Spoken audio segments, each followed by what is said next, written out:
రావయ్యా. గవర్నమెంట్ ప్రవేశపెట్టిన పథకాల్లో నీలాంటి వాళ్ళే ప్రజలకు సరిగ్గా పోయి చేరటం లేదు. నువ్వు దోచుకు తినడం ఇంత తాపేయి. నీ సొంత ఖర్చుతో ఈ రోడ్డు వేసి వాళ్ళే. అప్పుడే నీకు రాబోయే ఎన్నికల్లో సీటు, లేదా నిన్ను శాశ్వతంగా పార్టీలోంచి తీసేస్తాను. అన్నా ఏం చేయబోతున్నారో? సీఎం చెప్పినట్టు మీ సొంత ఖర్చుతోనే రోడ్డు వేసేస్తారా? నోర్మయ్యా అన్నయ్య, ఆ ఈశ్వర్ ఏ రోడ్డు దగ్గర మనల్ని ఇబ్బంది పెట్టాడో ఆ రోడ్లోనే వాడిని చంపి పాతి పెట్టి కంకరేసి తారు పోసి రోడ్డు వేసి సమాధి చేసేద్దాం. ఇప్పుడు వాడి మీద చేయి పెడితే విషయం సీఎం దాకా వెళ్తుంది. వచ్చే ఎలక్షన్లో నాకు సీట్ రావాలి, మళ్ళీ నే ఎమ్మెల్యేనవ్వాలి. అప్పుడు ఆ ఈశ్వరుడికి నేనే శనీశ్వరుణ్ణి.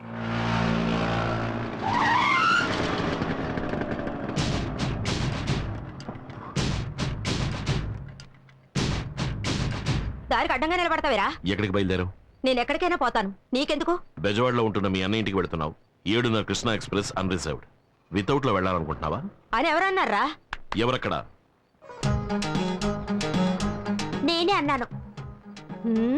ఏవే ఈ అన్నయ్యకి చెల్లెల సపోర్టా?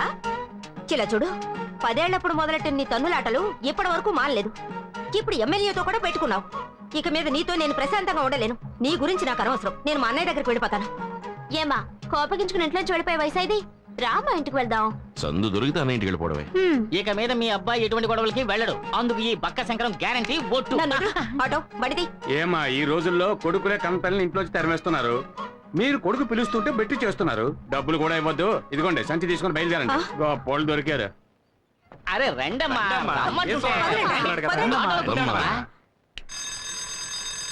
లోపలికి రా.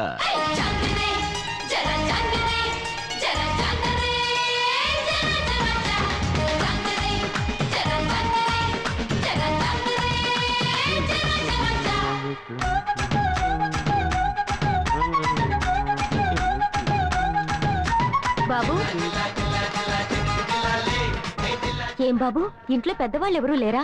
ఏ నన్ను చూస్తుంటే పెద్దవాడిగా కనపట్లేదా? సెన్సస్ తీసుకోవడానికి వచ్చాను. పేర్లన్నీ కరెక్ట్ గా చెప్పేస్తావు కదా? చెప్తాను. సర్లే, చైర్ తీసుకొచ్చి.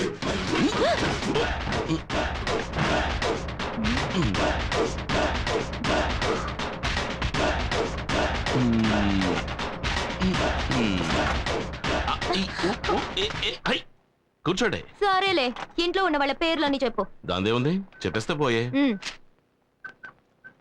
గంగమ్మ గంగయ్య.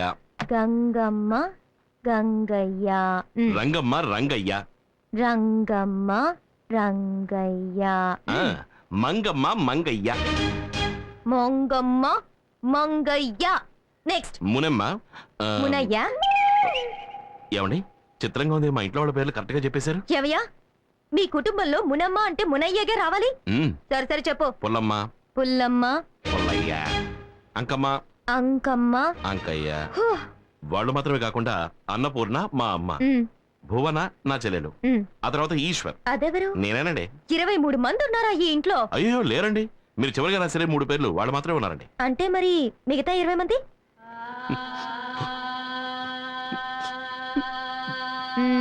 చచ్చిపోయారా? అయ్యో అలా అనకండి, కీర్తిశేషులు అయ్యారు అని చెప్పండి.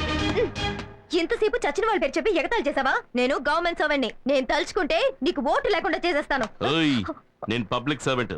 నేను తలుచుకుంటే పబ్లిక్ లో నువ్వు నడవడమే కుదరదు తెలుసా?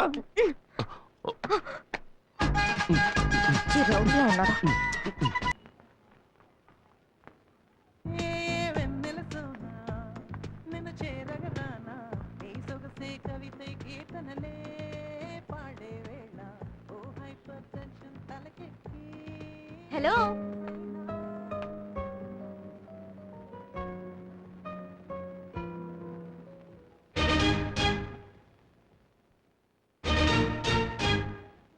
నువ్వా? నన్ను అక్కడ హింస పెట్టింది చాలదని ఇక్కడ కూడా హింస పెట్టడానికి వచ్చావా? Excuse me. ఏంటి? 9వ నంబర్ ఇంట్లో మా తమ్ముడిని మీరు చూసుంటారనుకుంటాను. తమ్ముడా? అవును. మీరెవరు? ఓటర్ లిస్ట్ తీసుకోవడానికి వచ్చాను. గవర్నమెంట్ సర్వెంటా? ఏం మేడం అలా ఉండిపోయారు? రండి రండి మేడం, కూర్చోండి ప్లీజ్ ప్లీజ్.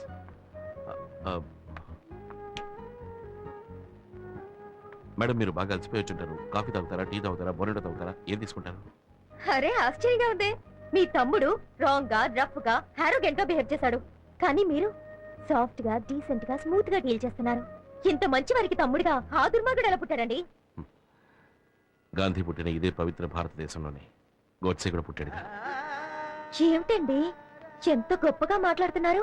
మీ తమ్ముడు ఏంట్రా అంటే ఓటర్ లిస్ట్ కి పేర్లు అడిగితే చచ్చిన వాళ్ళ పేర్లన్నీ చెప్పి నన్ను చంపేశాడు. హ, సరే మీరింట్లో ఉన్న వాళ్ళ పేర్లన్నీ చెప్పండి. ఆ, కూర్చోండి, ఉమ్. రాసుకోండి. గాంధీ, ఉమ్, ఇందిరా గాంధీ, ఉమ్. ఎంజి రామచంద్ర. అందరూ ఇక్కడే ఉన్నారు. ఇంట్లో ఉన్న వాళ్ళ పేర్లే చెప్తున్నాను. రజనీకాంత్. అందరినీ నా కళ్ళతో నేను చూస్తే కానీ రాయను. సరేనండి, ఉమ్. ప్లీజ్. మీకు మొదటి పేరు ఏం చెప్పాను? గాంధీ. మ్మ్. తర్వాతది ఇందిరా గాంధీ, ఎంజి రామచంద్ర, రజనీకాంత్. ఏమయ్యా ఎగతాళిగా ఉందా? వాడు చచ్చిన వాళ్ళ పేర్లు చెప్పాడు, నువ్వు నాయకుల పేర్లు, సినిమా వాళ్ళ పేర్లు చెప్తున్నావా?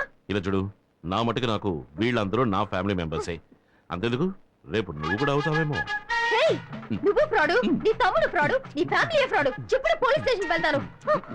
కొడితే హలో, కొట్టాలి, ఆగమ్మా. సిక్స్ కొట్టాలి. నువ్వు తిన్నగా పోలీస్ స్టేషన్ కి వెళ్ళినా సరే, కమిషనర్ ఆఫీస్ కి వెళ్ళినా సరే, చివరికి నువ్వు వెళ్ళబోయేది మాత్రం మెంటల్ హాస్పిటల్. ఏ ఏమంటే వాడే వీడు, వీడే వాడు.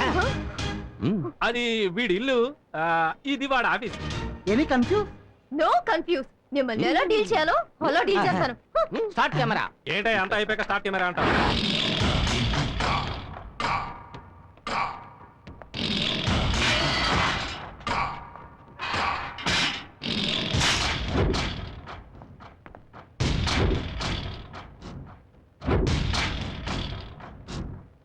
ఏంట్రా, అన్నా మన సతీష్ చాలా ఫీల్ అవుతున్నాడన్నా. ఎందుకు ఫీల్ అవడం? మీ చెల్లెల్ని సతీష్కి ఇచ్చి చేస్తానని చెప్పారు కదా. నే బయటకు వస్తూనే చేసే మొదటి పని నా చెల్లెల్ని వీడికిచ్చి పెళ్లి చేయడమే. నువ్వు బయటకు వచ్చేలోగా నీ చెల్లెలు ఎవడో ఒకరిని పెళ్లి చేసుకుని వాడికి బిడ్డ కూడా కట్టు. ఏమంటున్నారా? అవునన్నా, మీ చెల్లెలు సినిమాలకి పార్కులకి ఎవరితోనో తిరుగుతోంది. నువ్వు చూసావా? లేదన్నా, విన్నాను అంతే. నీ మాటంటే మాటే. నా చెల్లెలు వీడికే. రేయ్, అన్నా నా చెల్లెలు ఎవరిని లవ్ చేస్తుందో వాడిని వెతికి పట్టుకొని వేసేయండి.